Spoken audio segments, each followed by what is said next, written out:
आप सबको पता है कि 5 जून को विश्व पर्यावरण दिवस मनाया जाएगा और आज से ही एक तरह से कार्यक्रम स्टार्ट हो चुके हैं। राजस्थान के अंदर, जयपुर के अंदर विश्व पर्यावरण दिवस के उपलक्ष्य में एक प्रोग्राम आयोजित किया गया। उस पर यूडीएच मिनिस्टर ने भी साझेदारी करी है। उनसे बातचीत करेंगे पर्यावरण के लिए, इनका क्या कहना है पर्यावरण को, क्योंकि ये शहरी विकास मंत्री हैं तो शहर को काफ़ी हरा भरा रखना भी इनकी जिम्मेदारी है, शहर को स्वच्छ बनाए रखना भी तो इनकी जिम्मेदारी है। तो पर्यावरण से रिलेटेड इनसे आज कुछ बात कर लेते हैं।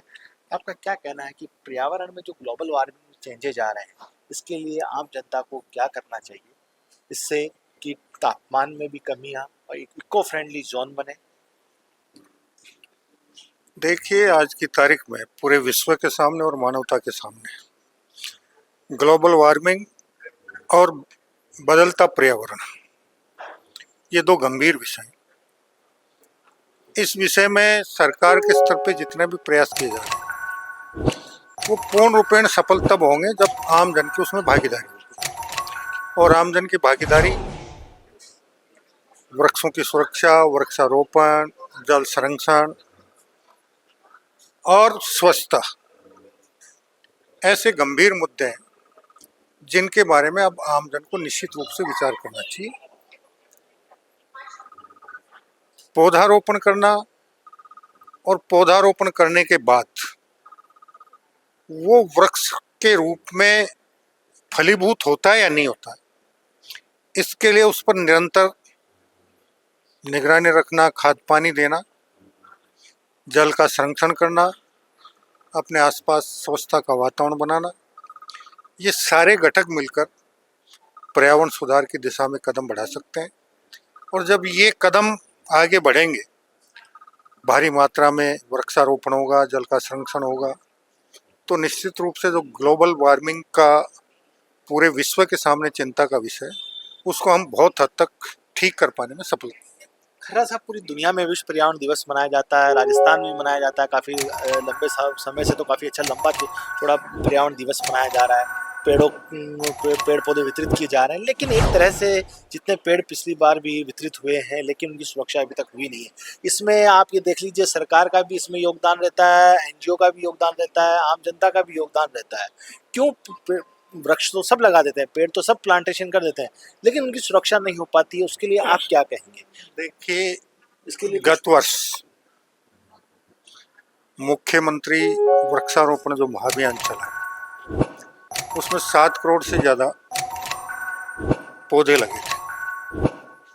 सबकी जियो टैगिंग हुई थी, उनकी सुरक्षा की व्यवस्था भी हुई थी। और पहली बार जितने पौधे लगे उनमें से 70% से ज्यादा पौधे अपने आप को जीवित रख पाने में सफल रहे। अब की बार 10 करोड़ से ज्यादा पौधे लगाने का लक्ष्य है। उसमें भी चूंकि नरेगा के माध्यम से और दूसरे माध्यमों से जब तक वो वृक्ष नहीं बने तब तक उनकी देखभाल की भी कार्य व्यवस्था की गई है। गई बार के जो 7 करोड़ से ज्यादा पौधे लगे, 70% जीवित बचे, 30% जो पौधे बच नहीं पाए थे उनकी जगह दोबारा पौधे लगे। और अब की बार भी जो 10 करोड़ पौधे लगाएंगे उनमें से भी हम उम्मीद यही करेंगे, गई बार 70% था तो अब के पास 80% पौधे बचें और वृक्ष के रूप में आगे बढ़ें, और बाकी 20% को भी दोबारा लगाकर हम उनको भी वृक्ष बनाने में सहयोग करेंगे। ऐसी उम्मीद सरकार के स्तर पर है। इसके लिए वृक्ष मित्र का और जल मित्र का जो कंसेप्ट माननीय मुख्यमंत्री जी ने दिया है, उसके माध्यम से एक जागृति आम जन के बीच लाने का प्रयास राज्य सरकार के स्तर पर किया जा रहा है और बहुत से लोगों का सहयोग भी इस दिशा में मिल रहा है। उम्मीद करेंगे कि निश्चित रूप से अब की बार जन जागृति के माध्यम से इस कार्यक्रम की सफलता का प्रतिशत और बढ़ेगा। अब आते हैं आपके डिपार्टमेंट से रिलेटेड, यूडीएच मिनिस्टर, शहर को सुंदर बनाने के लिए आप क्या प्रयास कर रहे हैं इस बार? आपकी क्या विशेष मास्टर प्लान? देखिए, हमने ग्रीन बिल्डिंग का जो कंसेप्ट दिया है, क्योंकि कंक्रीट का जंगल शहर बनता जा रहा था, ऐसे में हमने कुछ नए नवाचार के साथ ग्रीन बिल्डिंग का कंसेप्ट आमजन के और बिल्डर्स के सामने प्रस्तुत किया है और उनको कुछ सहूलियतें देने का प्रयास किया है।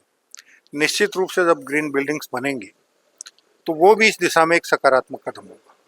इसके अलावा हमारे शहरी क्षेत्र में वृक्षारोपण हो, चाहे हमारे जो बाग बगीचे हैं उनका रखरखाव का मामला हो, इस दिशा में भी हम प्रयत्नशील हैं और आने वाले वर्षों में ग्रीन बिल्डिंग के माध्यम से और ग्रीन वृक्षारोपण के माध्यम से इस दिशा में महत्वपूर्ण सफलता प्राप्त करने में सफल होंगे। मंत्री महोदय, मेरा सवाल ये है कि पेड़ों को काटा जा रहा है, शहर के अंदर नई नई पॉश कॉलोनियां डेवलप की जा रही है, उसके लिए पेड़ काटे जा रहे हैं।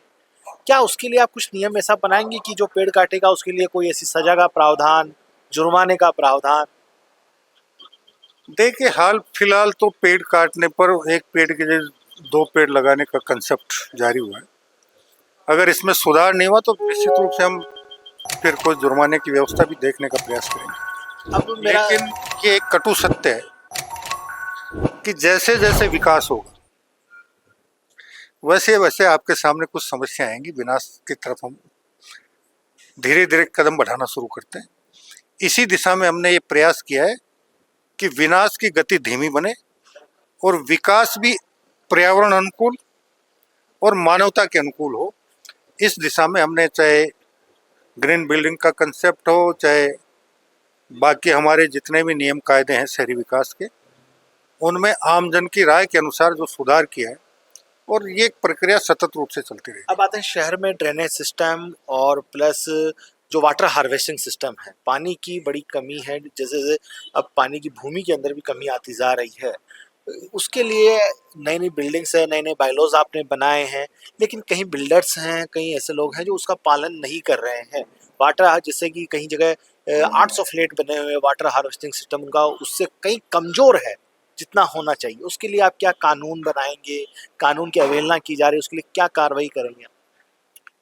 देखिए, बड़ी बिल्डिंग्स के लिए जल संरक्षण आवश्यक अनिवार्य किया गया था और ये बात भी सही है कि इसमें 100% इस नियम की पालना नहीं हो रही। उसके लिए भी हम प्रयासरत रहे कि एक बार जितनी बड़ी बिल्डिंग्स बनी है, जिस क्षेत्रफल से ऊपर के लिए जल संरक्षण का अनिवार्यता की गई थी, वो उसकी पालना करें या नहीं करें, हम जन सहयोग के माध्यम से इसका ऑडिट करवाने का प्रयास करेंगे और उसके बाद पहले उन्हें समझा इसके माध्यम से, और अगर समझा इसके माध्यम से नहीं समझेंगे तो फिर कोई दंडात्मक कार्रवाई करने के बारे में। अब एक अंतिम सवाल मेरा आपसे ये है कि आपकी क्या अपील है आम जनता के लिए कि पर्यावरण के से संबंधित क्या आप अपनी अपील, खुल की अपील करना चाहेंगे? देखिए, मेरी सभी से और विशेष रूप से हमारे किशोर और युवा वर्ग के जो विद्यार्थी बालक बालिकाएं, वो समाज में इन परिस्थितियों में परिवर्तन लाने में सबसे सार्थक पहल कर सकते हैं। आज मैंने इस संगोष्ठी के माध्यम से भी सभी से ये अपील की कि वृक्षारोपण, वृक्षों की सुरक्षा, जल संरक्षण और स्वच्छता ऐसे मुद्दे हैं कि जिनके बारे में अब हमें गंभीरता से उन कार्यक्रमों की सफलता के बारे में विचार करके समाज में और इस राष्ट्र के जिम्मेदार नागरिक होने के नाते हमारा जो कर्तव्य दायित्व बनता है उसको पूरी तरह से निभाएं। और उसके अलावा सरकार की जितनी भी योजनाएं और जितने भी कार्यक्रम हैं, उन कार्यक्रमों के बारे में आज भी मुझे खेद के साथ कहना पड़ रहा है कि बहुत बड़ी संख्या में लोगों का ये मानना है कि सरकार का कार्यक्रम है, सरकार की योजना है, ये बनती है तो मेरा कोई लाभ नहीं है, बिगड़ती है तो मेरा कोई लाभ नहीं है। उनसे भी मैंने अपील की है कि सरकार का कोई भी कार्यक्रम, कोई भी योजना, कोई भी जन कल्याणकारी बातें, ये सारी आपके खून पसीने की कमाई से ही संचालित होती है। ऐसा कोई भी व्यक्ति नहीं है जिसके हिस्से से कुछ न कुछ पैसा कर के रूप में सरकार के खजाने तक नहीं जाता। बाजार से आप दो भी चीज़ खरीदेंगे, मैं सामान्यतः उदाहरण दिया करता हूँ कि एक मजदूर आदमी दिन भर में एक बीड़ी का बंडल निश्चित रूप से पीता है। 20-25 रुपए का एक बीड़ी का बंडल आता है। 60% के लगभग तो उस पर एक्साइज ड्यूटी और दूसरे टैक्स हैं। तो एक बीड़ी का बंडल फूंकने का मतलब है कि आपको 12-15 रुपए तो सरकार के खजाने में आपकी मेहनत की कमाई का जा रहा है। और फिर भी अगर उस योजना कार्यक्रमों के बारे में हम ये माने कि उनकी सफलता असफलता से हमारी सेहत पे कोई फर्क पड़ने नहीं वाला है, तो ये हर राष्ट्र के लिए दुर्भाग्यपूर्ण स्थिति है।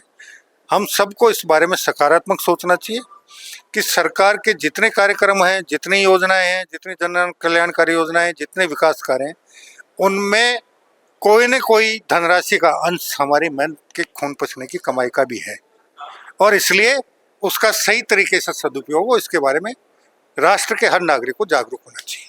जैसे कि खर्रा साहब ने बताया विश्व पर्यावरण दिवस के उपलक्ष्य में कि किस तरह से पेड़ों को लगाना चाहिए, काटना नहीं चाहिए और पानी का संचय करना चाहिए, कि अभी सबसे मूलभूत आवश्यकता है कि पेड़ लगाने की, और विकास होगा तो पेड़ भी कटेंगे, लेकिन कटने के स्थान पर 10 पेड़ लगाइए और उनकी देखभाल करिए, जैसे इनके कहना है।